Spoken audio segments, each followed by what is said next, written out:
आज के व्याख्यान में स्नातक कला वर्ग के द्वितीय वर्ष के सभी विद्यार्थियों का अभिनंदन। आज के व्याख्यान में हम हिंदी साहित्य के प्रथम प्रश्न पत्र के अंतर्गत हम रीतिमुक्त काव्यधारा के प्रमुख कवियों में से एक कवि आलम का जीवन परिचय एवं उनकी रचनाएं और हमारे पाठ्यक्रमानुसार दिए गए पदों की व्याख्या का अध्ययन करेंगे। सबसे पहले हम उनका जीवन परिचय देखते हैं। कवि आलम के जीवन के बारे में विद्वानों में काफ़ी मतभेद हैं, लेकिन आचार्य रामचंद्र शुक्ल के अनुसार इनका जो कविता काल है वह है 1683 ईस्वी अर्थात संवत 1740 से लेकर के 1703 ईस्वी अर्थात 1760 संवत तक माना गया है। इनका प्रारंभिक नाम लालमणि बताया जाता है और ये जाति से ब्राह्मण थे, लेकिन बाद में इन्होंने अपना धर्म परिवर्तन कर आलम नाम रख लिया था, जिससे ये प्रसिद्ध हुए। आचार्य रामचंद्र शुक्ल ने अपने ग्रंथ हिंदी साहित्य का इतिहास में दो अलग अलग नाम के आलम नाम के कवि बताए जाते हैं, जिनमें से पहले अकबर के समकालीन और दूसरे औरंगजेब के पुत्र मुअज्जम के आश्रित थे। मुअज्जम जो बाद में बहादुर शाह के नाम से गद्दी पर बैठे थे। आलम के एक जहान नाम का पुत्र भी था। यहाँ एक किंवदंती बहुत प्रचलित है, एक कथा बहुत प्रसिद्ध है उनके बारे में कि उनका जो नाम आलम है वो किस प्रकार पड़ा और उन्होंने किस लिए अपना धर्म परिवर्तन किया। शेख रंगरेज थी और अच्छी कविता किया करती थी। आलम के साथ प्रेम होने की विचित्र कथा प्रसिद्ध है, जो इस प्रकार है। कहते हैं कि आलम ने एक बार उसे अपनी पगड़ी को रंगने के लिए दिया, जिसकी खूंट में भूल से वे कागज का एक टुकड़ा, एक चिट बंद करके उसमें चला गया। उस चिट में दोहे की एक आधी पंक्ति लिखी हुई थी। वह इस प्रकार थी, कनक छरी सी कामिनी काहे को कटी छीन। तो शेख ने दोहा इस तरह पूरा करके वापस उस चिट को उसी पगड़ी में बांध करके भेजा और ऐसे लिखा, कटी को कंचन काट विधि कुचन मध्य धरी दीन। तो उस चिट को फिर ज्यों की त्यों पगड़ी की खूंट में बांध दिया और लौटा दिया। उसी दिन से आलम शेख के पूरे प्रेमी हो गए थे, आकृष्ट हो गए थे, मुग्ध हो गए थे और अंत में उसके साथ विवाह कर लिया था। और शेख बहुत ही चतुर और हाजिर जवाबी स्त्री थी। एक बार शहजादा मुअज्जम ने हंसी मजाक में शेख से पूछा, क्या आलम की औरत आप ही हैं? तो शेख ने बड़ा ही शीघ्रता और चतुरता के साथ जवाब दिया कि हाँ, जहां पनाह जहान की माँ मैं ही हूं। तो आलम केली में बहुत से कवित हैं, वो शेख के रचे हुए बताए जाते हैं। आलम के कवित सवैयों में भी बहुत सी रचना शेख की मानी जाती है। आलम रीतिबद्ध रचना करने वाले कवि नहीं थे। ये प्रेमोन्मत्त कवि थे और अपनी तरंग के अनुसार ही रचना किया करते थे। इसी से इनकी रचनाओं में हृदय तत्व की प्रधानता है, हृदय की अनुभूतियों की प्रधानता है। प्रेम की पीर या इश्क का दर्द इनके एक एक वाक्य में भरा पाया जाता है। उत्प्रेक्षाएं भी इन्होंने बड़ी अनूठी और विचित्र और बहुत अधिक कही हैं। शब्द वैचित्र्य, अनुप्रास आदि की प्रवृत्ति इनमें विशेष रूप से कहीं नहीं पाई जाती। श्रृंगारस की ऐसी उन्मादमय उक्तियां इनकी रचना में मिलती हैं कि पढ़ने और सुनने वाले लीन हो जाते हैं, रत हो जाते हैं। यह तन्मयता सच्ची उमंग में ही संभव है। रेखता या उर्दू भाषा में भी इन्होंने कविता कही हैं। भाषा भी इस कवि की परिमार्जित और सुव्यवस्थित है, पर उसमें कहीं कहीं कीन, दीन, जीन आदि अवधि एवं पूर्वी हिंदी के प्रयोग भी मिल जाते हैं। और कहीं कहीं फारसी की शैली के रसबाधक भाव भी इनमें मिल जाते हैं। प्रेम की तन्मयता की दृष्टि से आलम की गणना रसखान और घनानंद की कोटि में ही होनी चाहिए। इस प्रकार इनके बारे में अन्य विद्वानों में भी कुछ इस प्रकार से मत दिए हैं कि ब्रज भाषा में कव्वाली का आरंभ आलम ने किया, प्रेम की पीर या इश्क का दर्द है वो इनके काव्य में भरा पाया जाता है। आचार्य रामचंद्र चंद शुक्ल के अनुसार प्रेम की तन्मयता की दृष्टि से आलम की गणना रसखान और घनानंद की कोटि में करनी चाहिए। और विश्वनाथ त्रिपाठी ने कहा है कि आलम प्रेम की दीवानगी के कवि हैं। इस प्रकार से डॉक्टर नगेंद्र ने कहा कि इनकी प्रेम अनुभूति व्यक्तिगत है, अतः वह मार्मिक व सत्य प्रतीत होती है।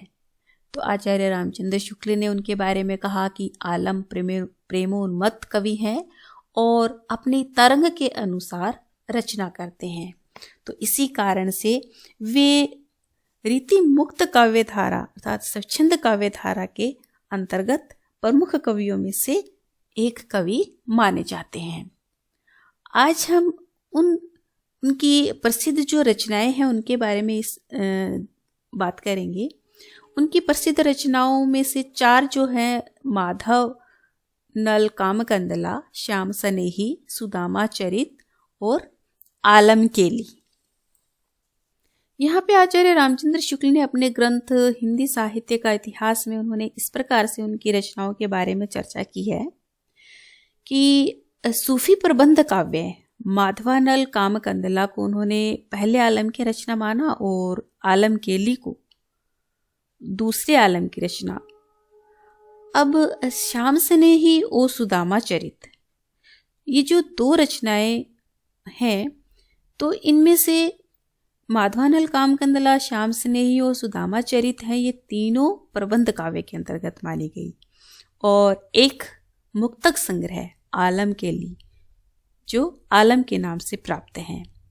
तो शुक्ल जी के अनुसार प्रबंधकार जो आलम हैं वे पहले बताए गए हैं तथा मुक्तकार आलम हैं वो कोई और है जो हम आज जिनके पदों की व्याख्या करेंगे।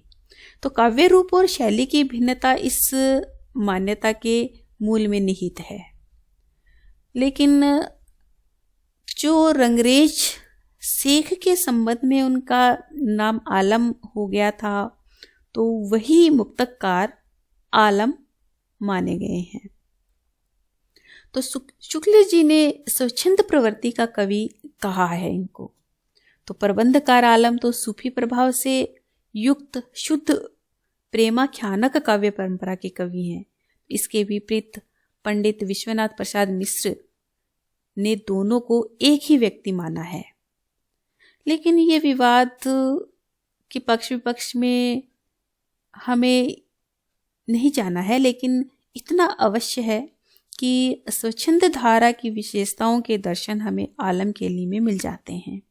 तो लौकिक प्रेम की भावात्मक और परंपरा मुक्त अभिव्यक्ति जैसी आलम केली के कवित सवैयों में मिलती है, वैसी ऊपर बताए गए अन्य रचनाओं में नहीं दिखाई देती है। तो इस प्रकार से कवि आलम की जो सबसे प्रसिद्ध और मुक्तक छंदों की जो प्रसिद्ध रचना है वह है आलम केली। आज हम जिन पदों की व्याख्या करेंगे कवि आलम की, उनमें से पहली है पालन खेलत नंद ललन चलन बली, गोद ले ले ललना करति मोद गान है।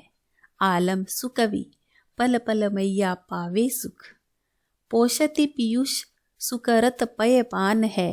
नंद सो कहती नंद रानी हो महर सुत, चंद की सी कलन बढ़त मेरे जान है।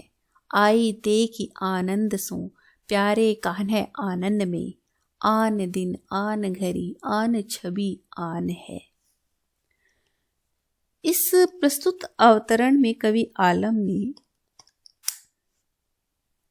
श्री कृष्ण की जो बाल छवि है, जो शिशु सौंदर्य है, उसका वर्णन किया है और वात्सल्य रस का यहाँ पे वर्णन है। और माँ यशोदा किस तरह से शिशु श्री कृष्ण को देख करके उसके प्रति उनके क्या भाव हैं, क्या विचार हैं, क्या ममता है, उसका यहाँ पे वर्णन किया है। तो कवि आलम इस प्रकार वर्णन करते हुए कहते हैं कि पालने खेलत नंद ललन छलन बली। नंद ललन श्री कृष्ण के लिए कहा है, अर्थात श्री कृष्ण का जो शिशु रूप है उसके बारे में छलन बली। तो यहाँ पे एक अर्थ यह भी लिया जाता है कि राजा बलि को वामन अवतार के रूप में छलने वाले भगवान विष्णु ही नंद के पुत्र बन करके पालने में खेल रहे हैं, झूल रहे हैं। गोद ले ले ललना करती मोद गान है। मोद का अर्थ है प्रसन्नता, प्रफुल्लित होकर के, आनंदित होकर के, और ललना सुंदर स्त्रियां। तो कवि ने इस तरह से वर्णन किया है कि वहां ब्रज की जो सुंदर स्त्रियां हैं, जो युवतियां हैं, वे बालक श्री कृष्ण को अपनी गोद में ले करके खुशी के गीत गा रही हैं, प्रसन्नता से आनंदित होकर के गीत गा करके उन्हें खिला रही हैं अपनी गोद में। आलम सुकवि पल पल मैया पावे सुख। तो कवि सुकवि अर्थात अच्छे कवि आलम इस प्रकार वर्णन करते हुए कहते हैं कि उस एक एक पल में माँ यशोदा उन सभी को इस तरह से प्रसन्नता से खुशी के गीत गाते हुए श्री कृष्ण के साथ खेलते हुए देख करके, और बालक श्री कृष्ण को इस तरह से आनंद में उनकी जो मुख शोभा है, उनका जो सौंदर्य है, उसको देख देख करके मैया हर पल सुख पा रही है। यानी कि यशोदा माता है, वे उनके मुख को देख देख करके बड़े ही आनंदित हो रही हैं, सुख पा रही हैं। पोषित पीयूष सुकरत पयपान है कि वह यहाँ पे पोषित अर्थात पालन पोषण करना, और पीयूष का अर्थ है अमृत के समान, और पेयपान अर्थात दुग्धपान करवाना। तो यहाँ पे यशोदा माता है, उनके मुख को देख करके इतना सुख पाती हैं कि वे अमृत के समान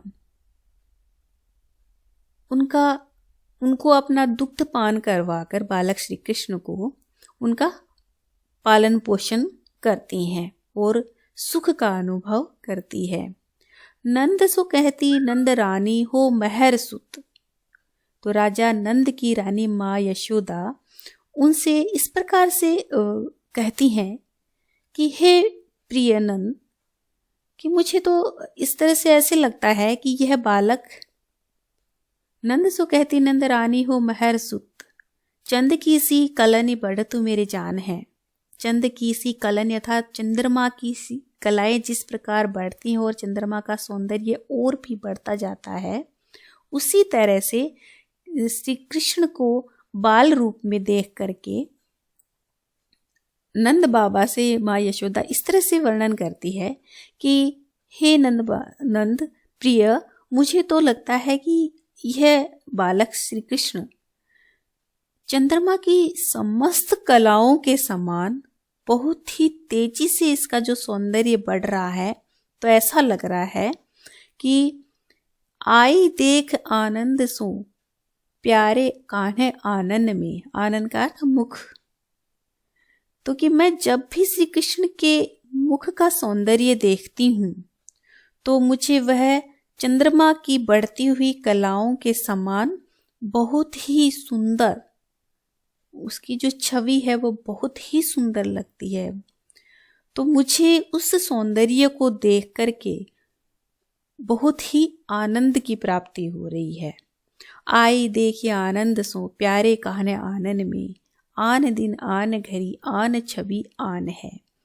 तो यहाँ पे फिर कवि वर्णन इस तरह से करते हैं माँ यशोदा और श्री कृष्ण का, कि माँ यशोदा का जो वात्सल्य है, माँ की जो ममता है, उसका किस तरह से कितना सुंदर वर्णन किया है कि मैं जब भी श्री कृष्ण का मुख देखती हूँ तो मुझे वह दिन, वह घड़ी तथा उनका जो सौंदर्य है, वह उनकी जो छवि है, कि वह ऐसी लगती है कि मानो कि कब वह घड़ी आएगी कि जिस दिन मैं कि बालक कृष्ण की जो रूप माधुरी है वो निरंतर ही हर पल बढ़ती जा रही है और इसे देखने से मुझे हमेशा एक अनोखा आनंद प्राप्त हो रहा है, अनोखा सुख मिल रहा है। तो यहाँ पे कवि ने एक माँ की ममता और मातृ हृदय की वत्सलता और ममता की सशक्त अभिव्यक्ति की है। अपनी संतान के पालन पोषण से जो सुख मिलता है एक माँ को, उसका बड़ा ही अनुभूतिमय वर्णन किया गया है। और इस अवतरण में प्रसाद गुण के साथ साथ यहाँ पे वात्सल्य रस का बड़ा ही सुंदर वर्णन किया गया है। इस अवतरण में अनुप्रास, विप्सा और विशेष अलंकार आए हैं और यह एक कवित छंद है। अगला जो पद है वह इस प्रकार है। देहो दधि मधुर घरनी धर्यो छोरी खेहे, धाम ते निकसी धोरी धेनु धाई खेली हैं, धोरी लोट एहें लपटे हैं लटकत एहें, सुखद सुनेहे बेन बातियां अमोली हैं, आलम सुकवि मेरे लालन चलन सीखे, बलन की बाह ब्रज गलीनी में डोली हैं, सुदिन सुदिन दिन ता दिन गिने की भाई, जा दिन कन्हैया मोसो मैया कही बोली हैं। तो यह अवतरण है, यह कवि आलम ने इस तरह से इसमें वर्णन किया है कि माँ यशोदा की उस अच्छे दिन, उस शुभ दिन के प्रति इतनी आकांक्षाएं रखती हैं। उन आकांक्षाओं का यहाँ पे चित्रण किया है कि बालक श्री कृष्ण कि कब वह पहला शब्द बोलेंगे और उस शब्द को सुनने के लिए वह इतनी आतुर रहती हैं और उस क्षण का पल पल उसकी प्रतीक्षा करती है। तो उस समय माँ यशोदा का यहाँ पे वर्णन किया गया है कि देहो दधि मधुर धरनी धर्यो छोरी खेहे। देहो का यहाँ पे अर्थ है ताजा दूध और दधि का अर्थ है दही, और धरनी अर्थात धरती, धैर्य अर्थात वहाँ पे रखी गई है छोरी खेहे। तो इसमें माँ यशोदा का इस तरह से वर्णन किया है कवि ने कि माँ यशोदा कहती हैं कि घर में रखे हुए मधुर ताजे मीठा जो ताजा दूध है और दही को, कि मेरा जो श्री कृष्ण है बालक है, कि वह बहुत ही रुचि के साथ जब उनको खाएगा और धरती पे थोड़ा खाएगा, थोड़ा धरती पे बिखेरेगा, और उसके साथ वह जब खाता हुआ उसको मैं देखूंगी तो मुझे कितने आनंद की प्राप्ति होगी, कितना सुख मिलेगा। और जब धाम ते निकस अर्थात अपने घर से वह निकल करके, धोरी अर्थात सफेद, धेनु का अर्थ है गाय, और धाय अर्थात दौड़ करके। तो यहाँ पे माँ यशोदा इस तरह से वर्णन करती है बाल शिशु श्री कृष्ण का कि घर से निकल करके जब वह सफेद गायों की ओर दौड़ दौड़ करके उनके पास जा करके जब वह खेलेगा, धूरी लोट एहे लपटे हैं लटकत एहे, धूरी अर्थात धूल से, मिट्टी से, रज से, कि वह बालक श्री कृष्ण उन गायों के, सफेद गायों के पास जब जाकर के खेलेगा और जब दौड़ करके वह मिट्टी में सना हुआ, लिपटा हुआ जब मेरे पास आएगा वापस और मेरे गले में वह लटक जाएगा। सुखद सुनेहे बेनु बतियां अमोल हैं, कि उस समय अपनी जो आनंद प्रदान करने वाली जो सुखदाई अमूल्य जो बातें हैं उन बातों को वह सुनाएगा मुझे। आलम सो कवि मेरे ललन चलन सीखें। तो कवि आलम इस तरह से वर्णन करते हैं और कहते हैं कि माँ यशोदा कहने लगी कि मेरा लाल श्री कृष्ण जब बलन की बाह ब्रज गलेनी में डोली है, बलन अर्थात कि बलदाऊ की जो बाह अर्थात हाथ पकड़ करके, कि जब श्री कृष्ण बालक ब्रज की गलियों में चलना व डोलना सीखेगा, सुदिन सुदिन दिन ता दिन गिनोगी भाई। तो अरे भाई मैं उस दिन, उस अच्छे दिन का मैं इंतजार कर रही हूँ, उसकी प्रतीक्षा कर रही हूँ, और वह दिन मेरे लिए बड़ा ही शुभ होगा कि मैं उस दिन को ही अपने जीवन का सबसे अच्छा दिन गिनूंगी, कि जिस दिन मेरा कन्हैया, मेरा बालक कन्हैया, कि मुझे मैया कह करके बोलेगा, मुझे मैया कह करके बुलाएगा। तो इस प्रकार से इस अवतरण में कवि ने माँ यशोदा की लालसाओं, उनकी मनोहारी, उनका जो मनोभाव है, उनका बड़ा ही कलात्मक रूप से चित्रण किया है और इसमें वात्सल्य रस की व्यंजना हुई है। और इस अवतरण में अनुप्रास और पुनरुक्ति प्रकाश अलंकार का वर्णन किया गया है।